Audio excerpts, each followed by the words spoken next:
Alright guys, so in this tutorial, what I was going to do is I was just going to show you guys something called a first responder.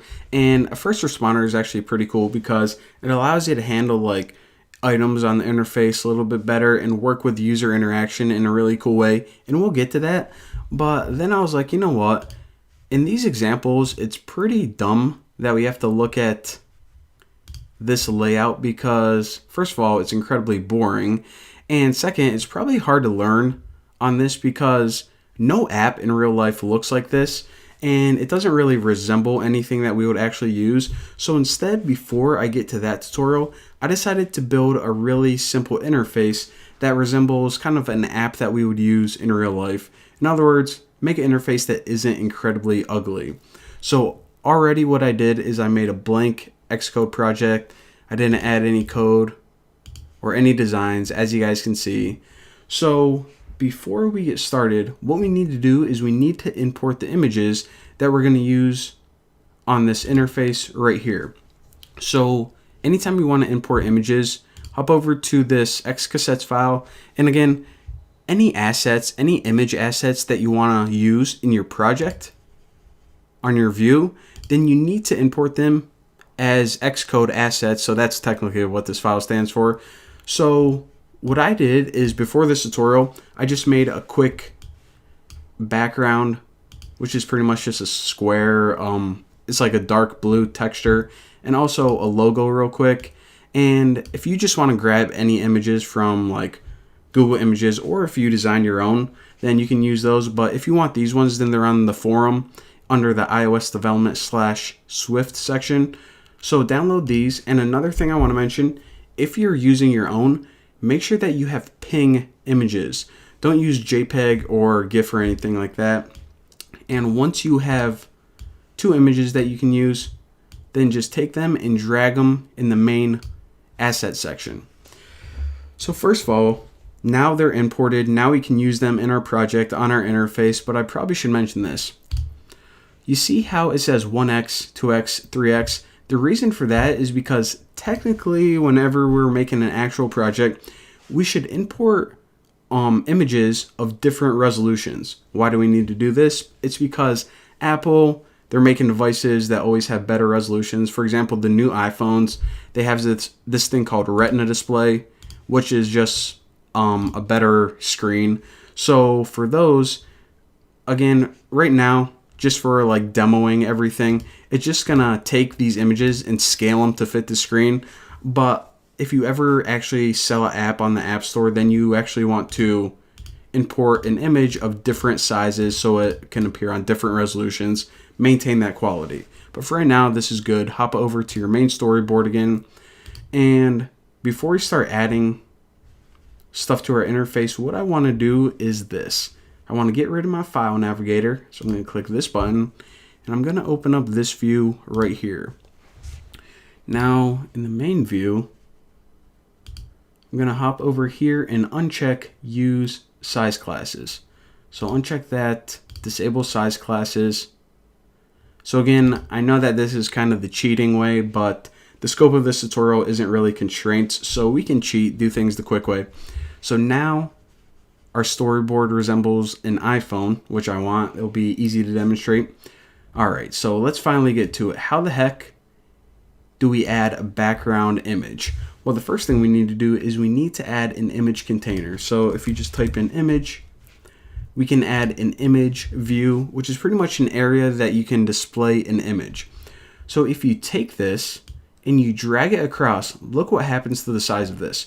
As you start dragging, it automatically resizes to the size of your entire view. Now, the reason it does this is because Xcode knows that the first image you add to your screen is probably going to be a background image. So you can, of course, resize this if it's not, but it automatically fits it for you, which is pretty cool. So the only thing that we have to do is we need to make sure that it is positioned in the dead center of the screen. So once you see both of those layout guidelines, you can drop it, and bam, it's the perfect size and the perfect placement already.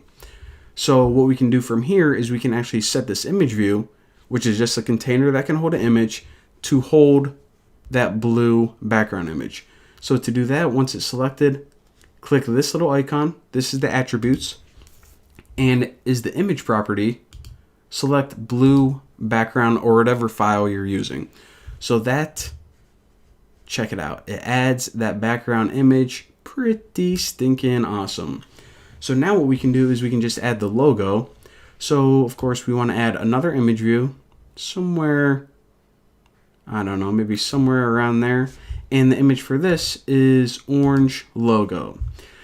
All right, so I don't know, it looks all right, but it's stretching this, and that isn't really what I wanted. So if you don't want your image stretched, I mean, it's fine for the background since this is just a solid blue texture. That's actually what we want. But for this logo, what I actually want to do is go down to mode, and I'm going to put aspect fit. So what this does is it maintains the aspect ratio of your image, but it also fits it to the container. So I'm just going to take that and position it just like this. Hold on one second, my humidifier is making stupid noises. Freaking, all right. Now it's messing up my project. Okay. So once that's taken care of, it's always a good idea to add some constraints to this. So highlight your logo, and if you go to editor, align, horizontal, center, and container, that's going to lock it horizontally.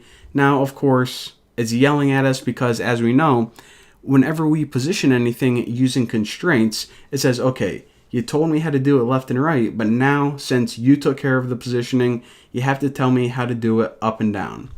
So a pretty cool way that you can quickly get rid of these issues is you can select whatever item is giving you issues.